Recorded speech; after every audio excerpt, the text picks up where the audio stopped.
What's up, guys? This is Jan for Chess24, and this will be a little highlight video covering the first round of the Tata Steel Masters, the first super tournament of the year 2021 that just started in Wijk aan Zee in Holland, in the Netherlands, I should say.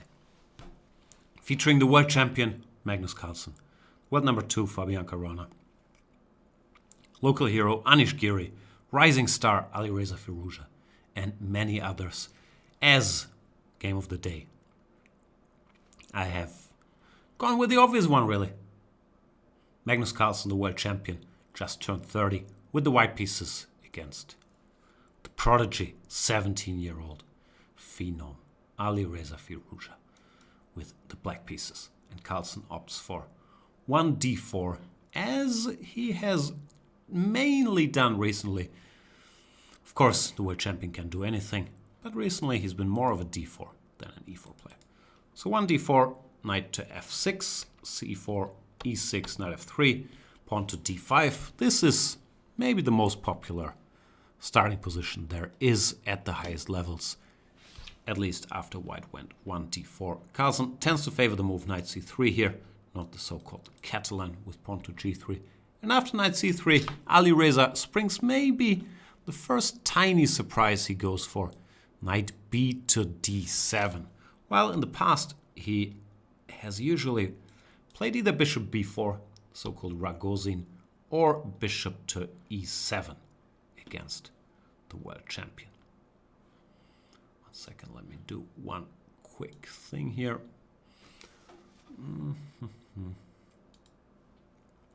Done.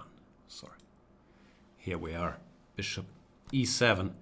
The Queen's Gambit declined the classical move. Has also been a favorite of Alireza. But this time around he goes knight bd7, not committing his bishop to e7 or b4 yet. And Carlsen, maybe slightly surprised by this move, goes for a bit of a sideline, the move bishop to g5. Wow. Oops, sorry. The more common choice in this position is to either play bishop f4, after which you can get some very sharp lines like dc, e3, b5. This has been topical recently. Stuff like this. Or you can also play the so-called Carlsbad structure with cd, ed, bishop g5, which was debated between the two of them. A different version, but the same structure in their game in, where was it, Norway Chess in 2020, in the last classical super tournament. But Carlsen goes bishop g5, keeping options open, also giving options for Alireza, who plays it very straightforwardly, h6, bishop h4, and bishop to e7, unpinning. And Carlsen, with another small surprise, plays c takes d5 instead of the more common pawn to e3, after which we would get, just regular 1d4 main lines. Stuff like this, c6 or c5 is all fairly well known. But the world champion decides to capture, tries to determine the structure here. E takes d5 is still possible, but having committed to h6, it's kind of typical not to do this. And Alireza also wants to use the move order to simplify a little bit here. Play knight takes d5, exchange the dark squared bishops, which is, I believe, a very sound decision. Also the reason why white's move order is not that popular, really. Bishop takes e7, queen takes e7, Carlsen plays pawn to e4, occupies the center. After knight takes c3, b takes c. The world champion builds a very nice pawn center, but with two pairs of minor pieces already exchanged, this is not so drastic, and black usually finds pretty decent squares for his pieces.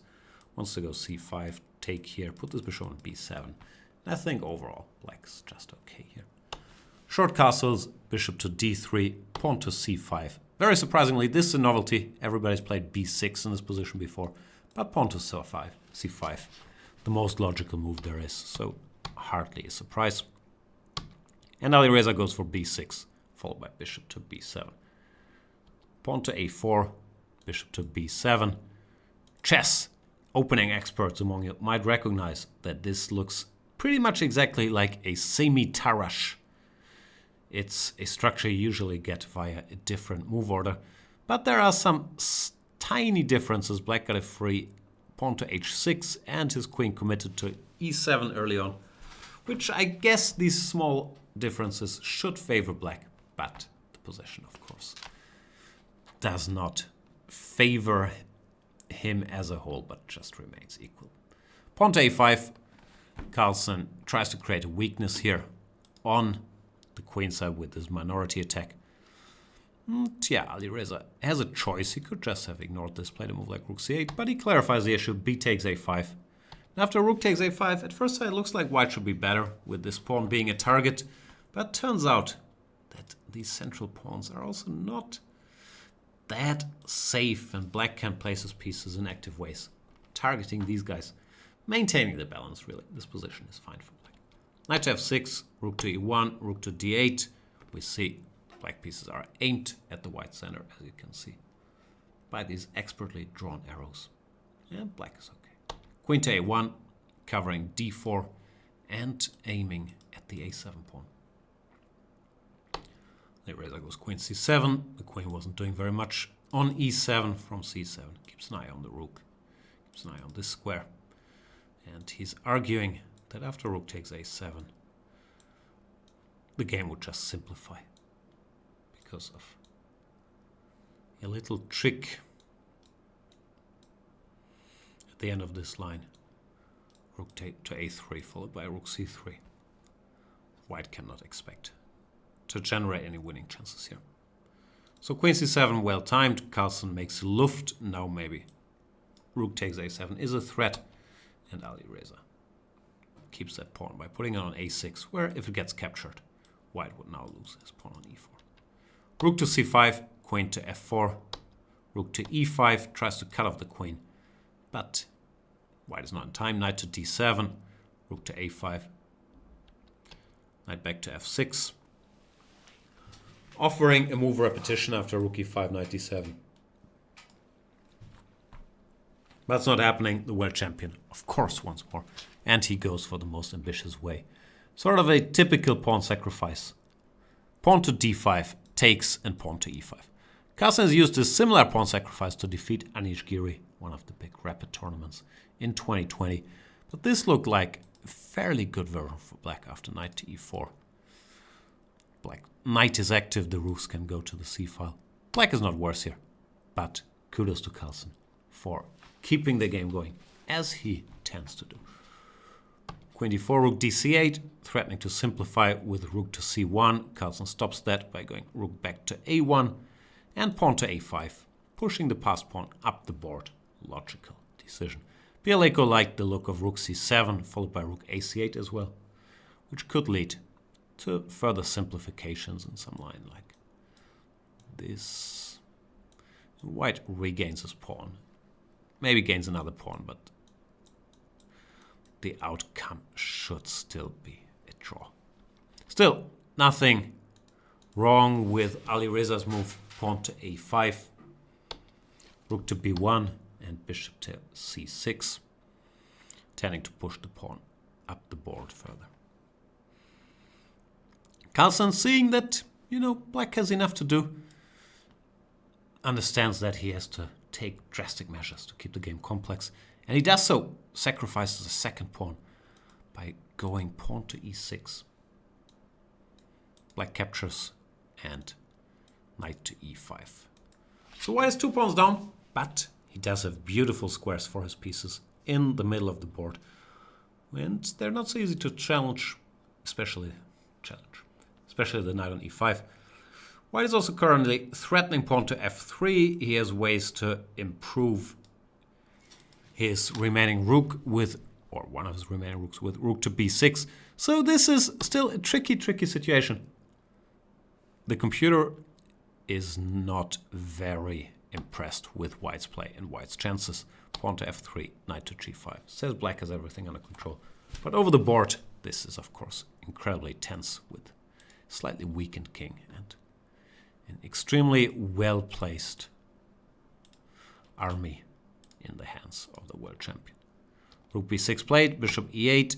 Alireza gets out of the way. And queen to e3 might look slow, but Carlsen wants to prepare undermining this knight with something like h4, which if you do directly, black plays knight f7. And now this knight cannot move because the queen would be under attack. So he goes queen to e3, pawn to a4 played. And Carlsen later, I think, mentioned that this might not be a mistake, but it is an impractical choice because it allows him to keep the game very, very complex. I'm not sure if he gave alternatives here, but yeah, the most human one to me seems to be queen e7, just intending to play queen to c5, exchange the queens and lessen the danger. I guess Alireza disliked h4. But the computer says you can just put the knight on h7, then put it on f8 there. Or if we want to do damage control, we could even go knight f7, knight g6, and queen to c5, forcing the exchange of queens. That was one option. I think the computer quite likes the move queen to d8, threatening pawn to d4. But that's, yeah, a somewhat strange move to make in this situation, I would argue. Still, pawn to a4, it turns out not a mistake. Just keeps the game much, much sharper. Carlsen goes knight to g4. Another plus of having moved his queen away. He can now move his knight, challenge the black queen that was well placed on f6. Queen goes back to d8. Now, with pawn to d4 being threatened, cutting off the queen from the defense of the rook. Carlsen is not shy to sacrifice further material, keep the fire burning. Goes rook takes e6, gives this rook for the knight, but destroys an important defender, and also gets rid of defending pieces around the black king, which, as we can see, feels sort of alone now, facing a bunch of attackers. Alireza has a choice here how to proceed, and he chooses wrong. He goes for bishop f7, which loses by force, you can see. The engine is not impressed. And after bishop f7, Carlsen does not let go. Takes on h6, sacrifices another knight. He's now a rook down.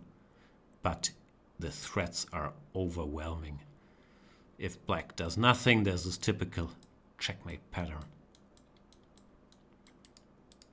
And turns out that black just does not have enough defenders around the king. Alireza tries queen to c7, but it also leads to a quick checkmate, and this is not complex for the world champion.